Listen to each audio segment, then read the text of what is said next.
करने के लिए 50% गारमे तक काम करने के बाद रिटायर हो रहे हैं। इस योजना से सरकार यह सुनिश्चित करेगी कि रिटायरमेंट के बाद कर्मचारियों को उनकी पेंशन की चिंता न हो। पुरानी पेंशन योजना को वापस लाने की मांग अब केंद्र सरकार के विचार में है। सरकार नए विकल्पों पर विचार कर रही है, जिसमें कर्मचारियों को पेंशन का कम से कम 50% गारंटीड मिलना शामिल है। यह कदम कर्मचारियों के लिए एक बड़ी राहत हो सकता है, क्योंकि इससे उनकी पेंशन सुरक्षा सुनिश्चित होगी।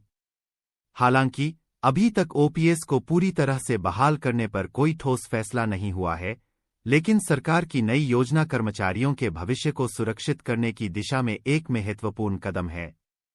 सरकारी कर्मचारियों के लिए यह एक महत्वपूर्ण समय है और आने वाले महीनों में इस मुद्दे पर और भी बड़े निर्णय लिए जा सकते हैं।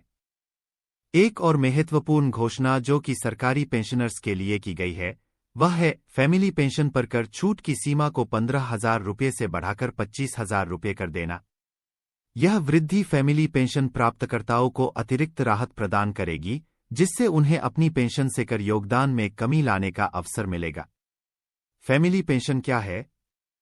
फैमिली पेंशन वह वित्तीय सहायता है जो किसी सरकारी कर्मचारी के निधन के बाद उसके परिवार को प्रदान की जाती है। इसमें मृतक कर्मचारी की विधवा, विधुर या आश्रित बच्चे शामिल होते हैं, जिन्हें इस धनराशि के माध्यम से जीवनयापन की सहायता मिलती है। केंद्रीय कर्मचारियों सेंट्रल एम्प्लॉयज को वर्तमान में न्यूनतम basic salary minimum basic salary 18,000 रुपये मिल रही है। नए साल में केंद्र सरकार कर्मचारियों सेंट्रल गवर्नमेंट एम्प्लॉयज को बड़ा वेतन लाभ दे सकती है। चर्चा है कि यह न्यूनतम बेसिक सैलरी 18,000 रुपये से बढ़कर 51,480 रुपये हो सकती है। इसके साथ ही सरकार 8वें वेतन आयोग 8th पे कमीशन को लागू करने के लिए पूरी तरह से योजना बना रही है। 2025 को कर्मचारियों को कभी भी खुशखबरी मिल सकती है। वहीं आपकी जानकारी के लिए बता दें कि 2016 को जब 7वें वेतन आयोग लागू हुआ तो उसक 4 साल बाद केंद्रीय कर्मचारियों 8वें वेतन आयोग की मांग कर रहे हैं। अब कर्मचारियों को 2025 को खुशखबरी मिल सकती है। अगर ऐसा होता है तो सैलरी के कैलकुलेशन में उपयोग होने वाला फिटमेंट फैक्टर भी बढ़ जाएगा, जिससे सैलरी में स्वाभाविक रूप से बढ़ोतरी होगी। हालांकि 8वें वेतन आयोग को लेकर अभी तक कोई आधिकारिक घोषणा नहीं हुई है। 18,000 रुपये न्यूनतम सैलरी। फिलहाल केंद्रीय कर्मचारियों को 7वें वेतन आयोग 7th pay commission to central government employees के तहत 18,000 रुपये की न्यूनतम basic salary minimum basic salary मिल रही है। पिछली बार 6वें वेतन आयोग से 7वें वेतन आयोग 6th पे commission to 7th pay commission में 7,000 रुपये की बढ़ोतरी की गई थी। अगर सरकार 8वां वेतन आयोग 8th पे कमीशन लागू करती है तो 2.86 फिटमेंट फैक्टर के आधार पर यह सैलरी 51,480 रुपये तक पहुंच सकती है। इससे लगभग 1 करोड़ कर्मचारियों और pensioners 1 crore employees and pensioners को सीधा लाभ होगा।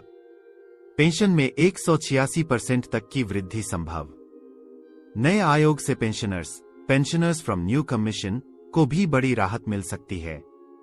वर्तमान में 9,000 रुपये मिलने वाली न्यूनतम पेंशन मिनिमम पेंशन में 186% की वृद्धि के बाद यह 25,740 रुपये तक हो सकती है। हालांकि सरकार की ओर से इस पर कोई आधिकारिक बयान ऑफिशियल स्टेटमेंट नहीं आया है। National council of joint consultative machinery NCJCM ने 8वें वेतन आयोग 8th पे कमीशन की मांग करते हुए ज्ञापन सौंपा है। दिसंबर में इस पर चर्चा होने की संभावना है। 7वें वेतन आयोग 7th पे कमीशन का कब शुरू हुआ था? 7वें वेतन आयोग की सिफारिशें 2016 में लागू हुई थीं, जिसमें कर्मचारियों और पेंशनर्स के वेतन, भत्ते और पेंशन में कई सुधार किए गए थे। यदि 8वां वेतन आयोग लागू होता है तो इसका सीधा असर केंद्र सरकार के 1 करोड़ से अधिक कर्मचारियों और पेंशनर्स पर पड़ेगा। क्या हो सकता है फायदा? न्यूनतम बेसिक सैलरी 18,000 रुपये से बढ़कर 51,480 रुपये। पेंशन 9,000 रुपये से बढ़कर 25,740 रुपये। फिटमेंट फैक्टर 2.86 के आधार पर वेतन वृद्धि। यह बदलाव न केवल कर्मचारियों की आर्थिक स्थिति को बेहतर बनाएगा, बल्कि उनके जीवन स्तर में भी सुधार करेगा। अब सभी की नजरें सरकार की आगामी घोषणाओं पर टिकी हैं। साथ ही पुरानी पेंशन बहाली पर आई बड़ी अपडेट, दोबारा शुरू हुई पेंशन। सरकारी कर्मचारियों के लिए एक महत्वपूर्ण अपडेट सामने आई है। लंबे समय से पुरानी पेंशन योजना ओपीएस को वापस लाने की मांग कर रहे केंद्रीय कर्मचारियों के लिए मोदी सरकार ने एक बड़ा कदम उठाया है। सरकार अब पेंशन को लेकर नए विचार कर रही है और कर्मचारियों को पेंशन का 50% गारंटीड देने की योजना बना रही है। यह खबर उन सभी कर्मचारियों के लिए अहम हो सकती है जो अपने रिटायरमेंट के बाद पेंशन पाने के लिए एनपीएस, नेशनल पेंशन स्कीम, में पैसे बचा रहे हैं। कुछ राज्यों जैसे हिमाचल प्रदेश, छत्तीसगढ़, पंजाब, राजस्थान और झारखंड ने पुरानी पेंशन योजना ओपीएस को वापस लाने का निर्णय लिया है।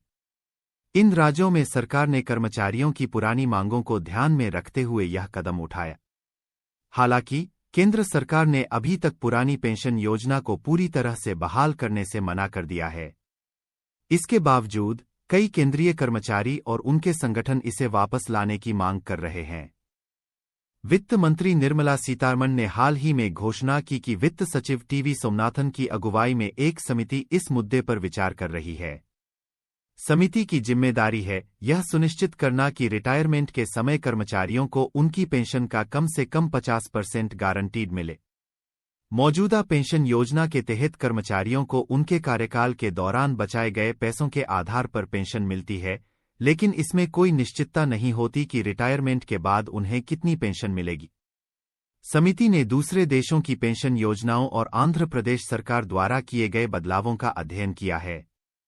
समिति ने पाया कि सरकार पेंशन का 40 से 45% गारंटी दे सकती है, लेकिन 25 से 30 साल तक काम करने वाले कर्मचारियों के लिए यह पर्याप्त नहीं हो सकता। इसलिए सरकार अब कर्मचारियों की चिंताओं को कम करने में मदद करने के लिए 50% गारंटी पर विचार कर रही है। सरकार नई योजना के तहत एक विशेष बचत खाता बनाने पर भी विचार कर रही है। यह खाता सरकार के उन कर्मचारियों के लिए होगा जो रिटायरमेंट के बाद पेंशन की जरूरत महसूस करेंगे, लेकिन जिनके पास पर्याप्त पैसा नहीं होगा। सरकार हर साल इस खाते में पेंशन के लिए आवश्यक राशि जमा करेगी। यह योजना निजी कंपनियों द्वारा अपने कर्मचारियों के रिटायरमेंट फंड के लिए बनाए गए बचत खातों के समान होगी।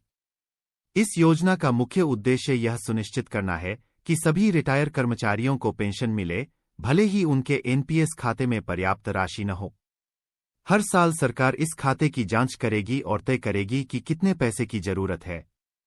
टाइम्स ऑफ इंडिया की एक रिपोर्ट के अनुसार सरकार के अधिकारियों का कहना है कि जो कर्मचारी 25 से 30 साल तक सरकारी नौकरी करते हैं, उन्हें एनपीएस के तहत वैसा ही पैसा मिल रहा है जैसा कि पुरानी पेंशन योजना ओपीएस के तहत मिलता था। हालांकि वे कर्मचारी जो 20 साल या उससे कम समय तक काम करने के बाद एनपीएस छोड़ चुके हैं, उन्हें कम पेंशन मिलने की शिकायत है। नई योजना से उन कर्मचारियों को भी फायदा मिलेगा जो लंबे समय तक काम करने के बाद रिटायर हो रहे हैं।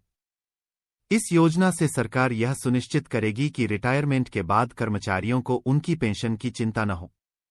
पुरानी पेंशन योजना को वापस लाने की मांग अब केंद्र सरकार के विचार में है। सरकार नए विकल्पों पर विचार कर रही है, जिसमें कर्मचारियों को पेंशन का कम से कम 50% गारंटीड मिलना शामिल है। यह कदम कर्मचारियों के लिए एक बड़ी राहत हो सकता है, क्योंकि इससे उनकी पेंशन सुरक्षा सुनिश्चित होगी। हालांकि अभी तक ओपीएस को पूरी तरह से बहाल करने पर कोई ठोस फैसला नहीं हुआ है, लेकिन सरकार की नई योजना कर्मचारियों के भविष्य को सुरक्षित करने की दिशा में एक महत्वपूर्ण कदम है। सरकारी कर्मचारियों के लिए यह एक महत्वपूर्ण समय है और आने वाले महीनों में इस मुद्दे पर और भी बड़े निर्णय लिए जा सकते हैं। एक और महत्वपूर्ण घोषणा जो कि सरकारी पेंशनर्स के लिए की गई है, वह है फैमिली पेंशन पर कर छूट की सीमा को 15,000 रुपये से बढ़ाकर 25,000 रुपये कर देना। यह वृद्धि फैमिली पेंशन प्राप्तकर्ताओं को अतिरिक्त राहत प्रदान करेगी, जिससे उन्हें अपनी पेंशन से कर योगदान में कमी लाने का अवसर मिलेगा। फैमिली पेंशन क्या है? फैमिली पेंशन वह वित्तीय सहायता है जो किसी सरकारी कर्मचारी के निधन के बाद उसके परिवार को प्रदान की जाती है। इसमें मृतक कर्मचारी की विधवा, विधुर या आश्रित बच्चे शामिल होते हैं, जिन्हें इस धनराशि के माध्यम से जीवनयापन की सहायता मिलती है। केंद्रीय कर्मचारियों, सेंट्रल